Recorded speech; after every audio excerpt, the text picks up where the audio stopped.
Hi, in this video we're going to talk about some policy modifications. This is a very applied video, applied towards insurance products, because the policy modifications we'll talk about are modifications on what's called the loss random variable for an insurance product. And so we'll see what kind of modifications we'll talk about the modifications in just a second. But let me mention before I do that I'm going to introduce this material and show you a lot of the material based off of notation and terminology that's used on the short-term actuarial math exam. So a lot of the earlier stuff on the short-term actuarial math material, a lot of the earlier stuff on that is just kind of the same as what's on the P exam, just kind of picking it up a notch. But I don't think it's material that's notation and terminology that you shouldn't be taught now on the P exam. So I'm going to go ahead and introduce it here on the P exam. Okay, so the policy modifications that we'll talk about are deductibles, policy limits, coinsurance, and inflation. And you'll see later on when we get to the coinsurance and inflation, I'm going to kind of group those together because they're kind of the modifications are kind of done the same way. Whether it's a coinsurance or an inflation modification.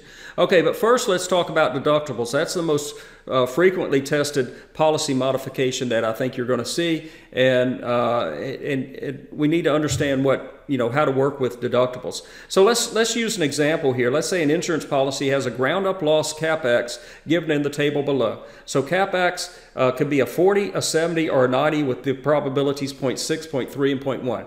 Now I highlighted this ground-up loss because what ground-up loss means is that it's the losses, it's the amount of the losses from this insurance policy, but it's by saying the words ground up, and what that means is from the ground up is what that's referring to.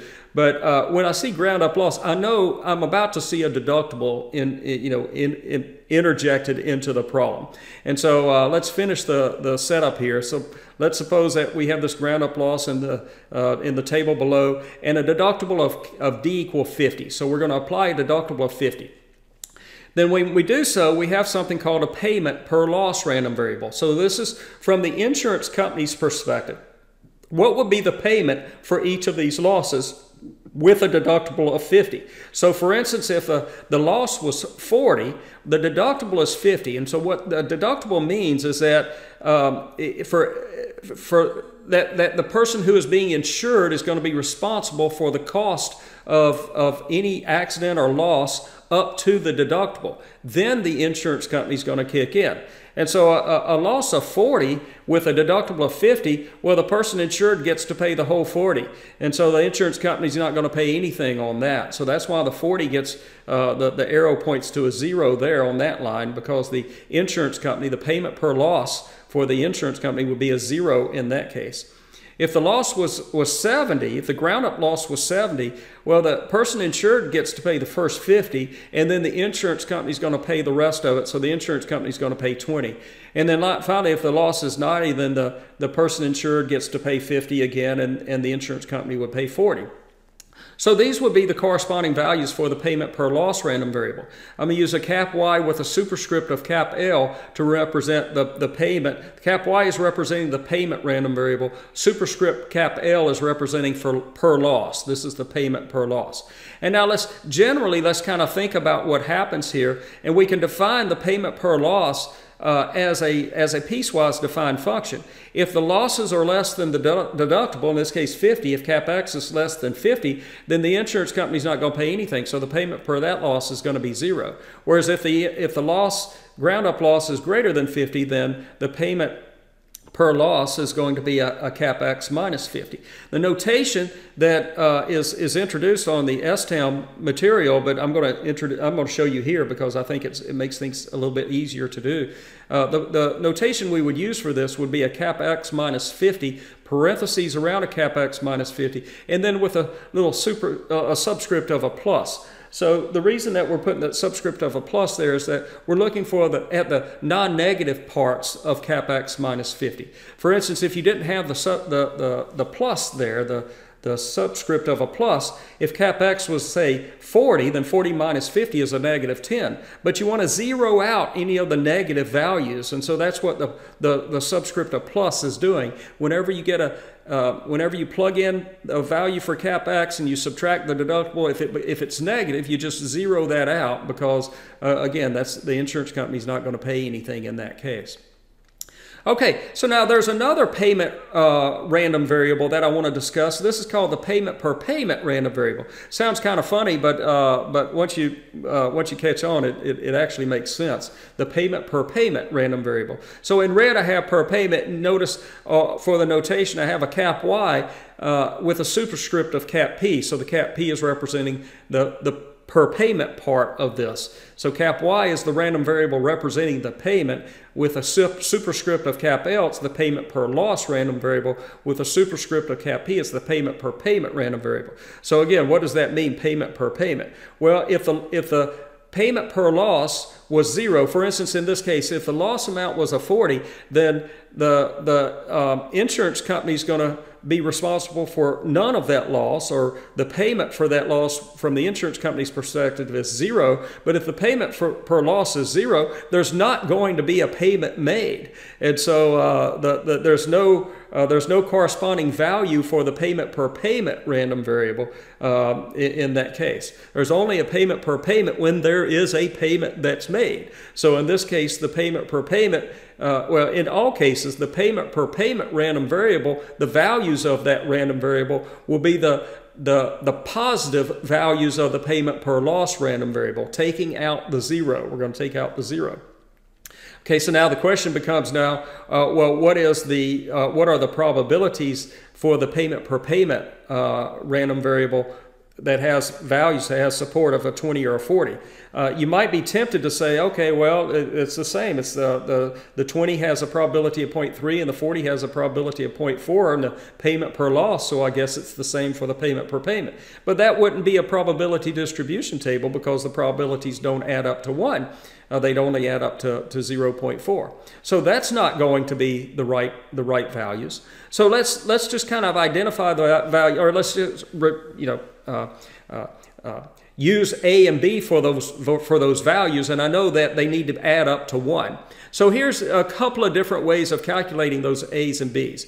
One way is to look at the payment per loss random variable, look at the corresponding values on the payment per loss random variable, and look at those probabilities. The probabilities are 0.3 and 0.1, and notice that 0.3 is 3 times 0.1. So what we're going to want to do is we want to have values A and B that add up to 1, and they preserve the same relative magnitudes that the probabilities had for the payment per loss random variable. In other words, the A value would be 3 times whatever the B value is.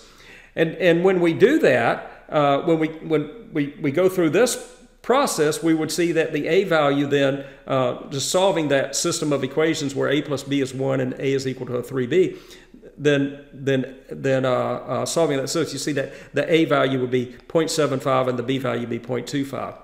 Again, 0.75 is 3 times the 0.25. You're preserving the relative magnitudes of those probabilities. Okay, another way we could do this is by recognizing that the payment per payment random variable can be written this way. It can be written as a cap X minus 50 conditioned on, that's how you say that, it's a conditional on the event that cap X is greater than 50. So again, that's what triggers a payment, is when the loss is greater than 50. The loss is greater than the deductible. That triggers a payment. So we're going to have a conditional, what's called a conditional distribution here, that that cap X is greater than 50. And then when cap X is greater than 50, the payment per payment random variable, the value would be cap X minus 50. So then, for instance, if I want to know, well, what's in this particular case, if I want to know, well, what's the probability that the payment per payment random variable is equal to a 20 in this case? So that would be the probability that this conditional random variable is equal to a 20.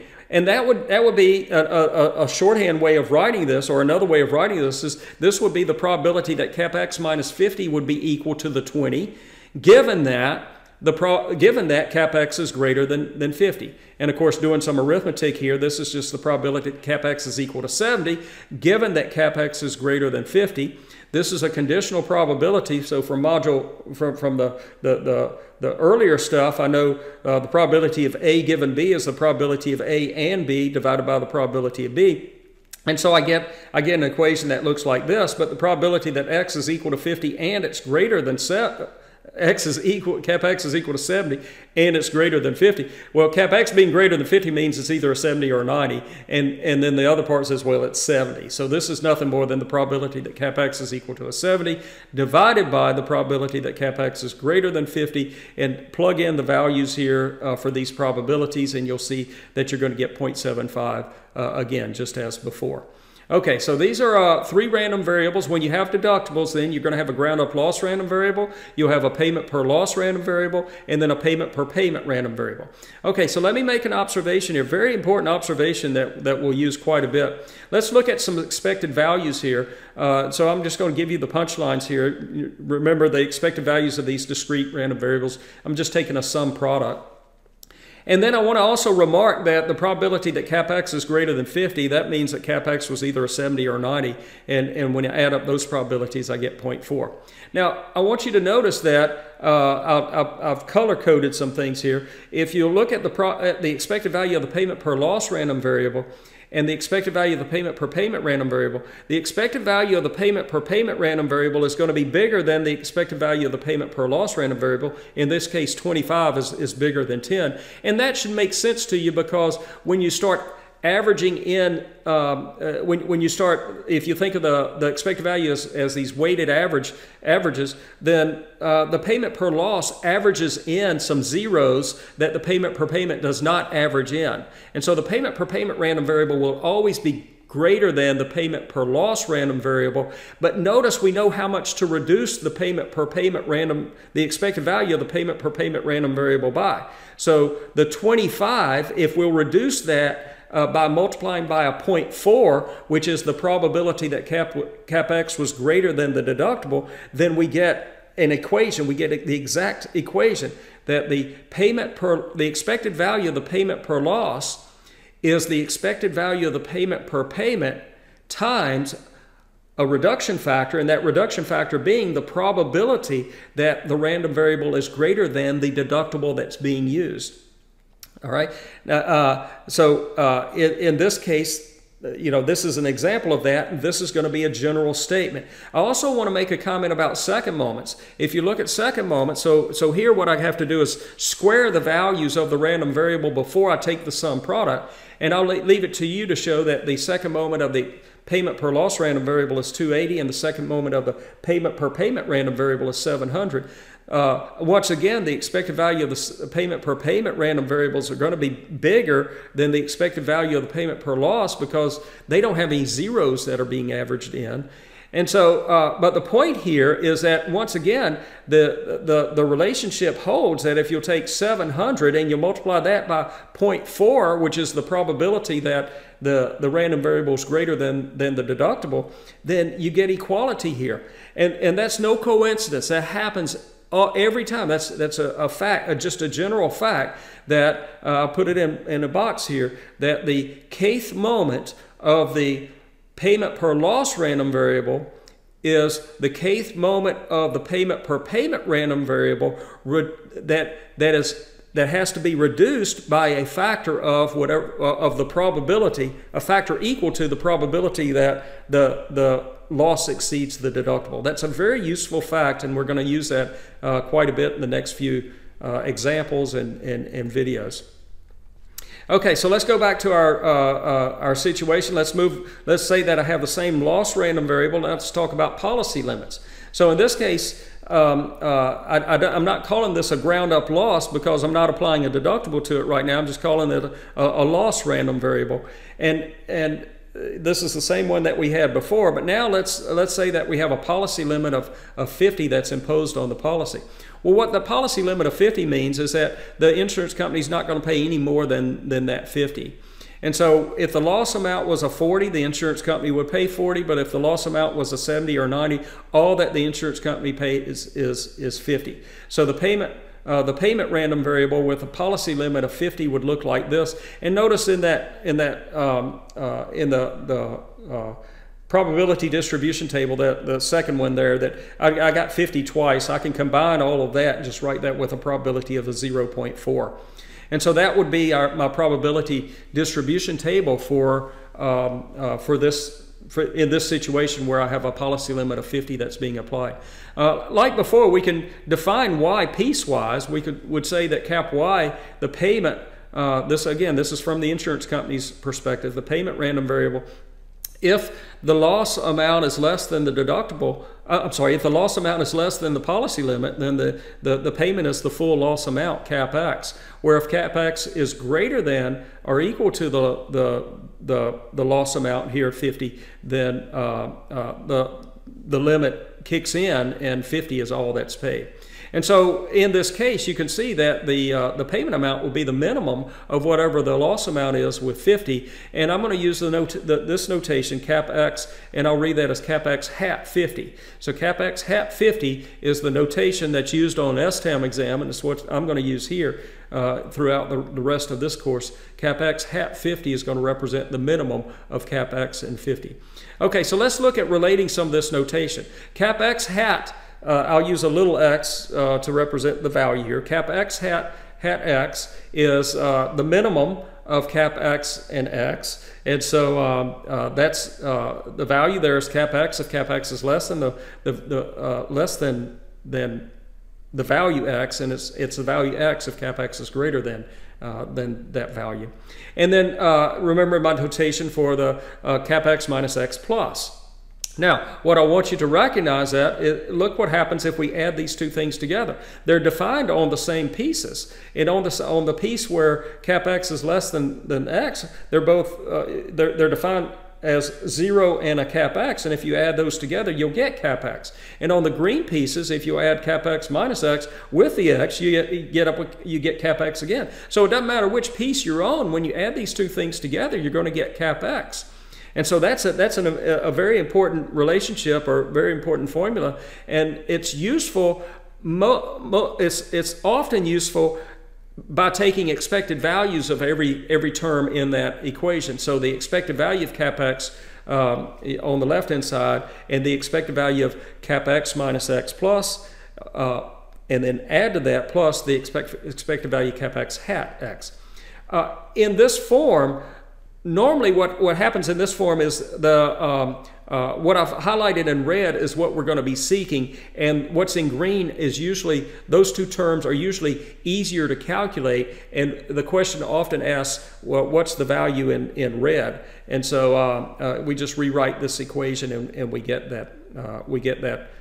You'll see this in several examples that we're going to do, several future videos. I'm going to use this relationship. So again, I think it makes if you'll learn this terminology and notation, it will make these P exam problems easier. Even though this is not usually introduced to you until the STAM exam, the notation will make the terminology and notation will make the P exam questions easier. Trust me on that. Okay, so finally, let's look at some coinsurance and inflation problems.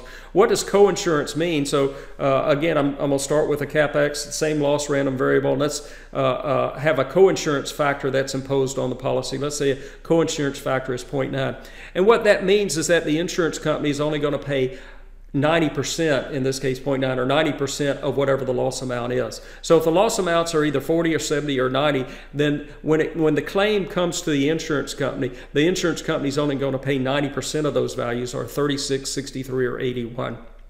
So notice that all I did to get the payment random variable is I took whatever the coinsurance factor is, and I used an alpha to denote that, and I multiplied alpha times whatever the loss random variable is. And notice if I take the expected value, it's easy to take expected values of that. If I take the expected value of cap Y, I just get an alpha times the expected value of cap X. And even if I wanted to know the variance of cap Y, then I just factor out the alpha squared, and I get alpha squared times the variance of cap X. Variance of cap Y would be alpha squared times the variance of cap X. Finally, let's look at an inflation example. This is kind of a typical type inflation problem. Losses during 2023 calendar year follow an exponential distribution distribution with a mean of 1,000. Losses during the 2024 calendar year increase over losses during the 2023 calendar year by a 5% inflation rate. So what I have then, I'm given that losses during 2023, so I'll use a subscript 2023 on CapEx to represent the losses during 2023. I'm told that that's following an exponential distribution with a mean of 1,000. Losses during 2024, by saying that there's a 5% inflation rate effect on losses, it means that losses increase by 5%. So the losses in 2024 will be 1.05 times whatever the loss is in 2023.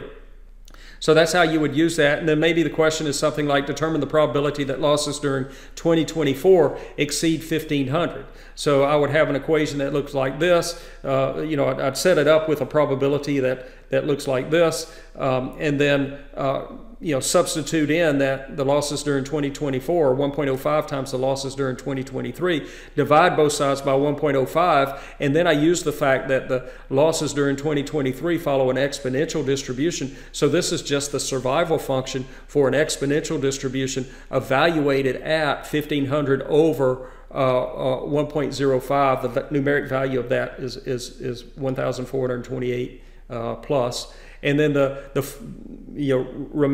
be reminded about survival functions for exponential distributions. Is this is how you would calculate the survival function at the value 1428.571. Numerically, that comes out to be a 0.23965 number. Okay, notice though that all I did here is I took the original CapEx value and I multiplied it this time by 1.05 to get the new random variable. And so this fits into the same situation as coinsurance. You're going to get a new random variable from the old random variable by multiplying by some constant. I'll come back to that in just a second. Let's just kind of summarize here.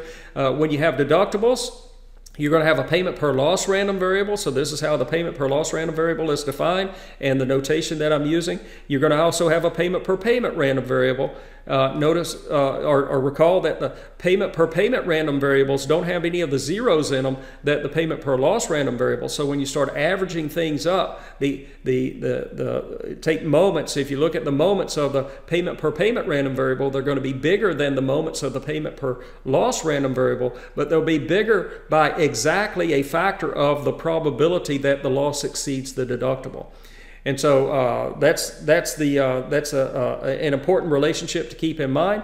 You may be asked to find something like the variance of the payment per loss random variable. Well, be careful. This sort of relationship doesn't hold for variance. It only holds for moments. So if you want to calculate the variance of the payment per loss random variable, you'll have to calculate the second moment and subtract off the square of the first moment. And you can use what's not the line in red, but the line above that to calculate the second and first moments there. Okay, with policy limits, this was our notation with policy limits. The payment per loss random variable is cap X hat L, where L is the cap L is the policy limit, and I show you how it's defined piecewise. And recall though that if you add together the payment per loss random variable with a deductible and the payment per loss random variable with a policy limit, then you're going to get just the full loss amount. And what's useful there is to take expected values of everything, and we get this equation. And then finally, with coinsurance and inflation, they fit the same. They kind of fit the same mold here. The new random variable, the payment random variable, would be alpha times the CapEx random variable. Coinsurance, this sort of thing is going to, coinsurance will be a number between 0 and 1, so alpha would be between 0 and 1. But if you have some inflationary effect, then that alpha value is going to be bigger than 1. But they kind of fit the same category there. Okay, it's a long video, it's a lot in it, but this is going to be often tested on the P exam. So make sure that you're comfortable with all the material in here, and we'll do some examples shortly. All right, I'll see you in the next video.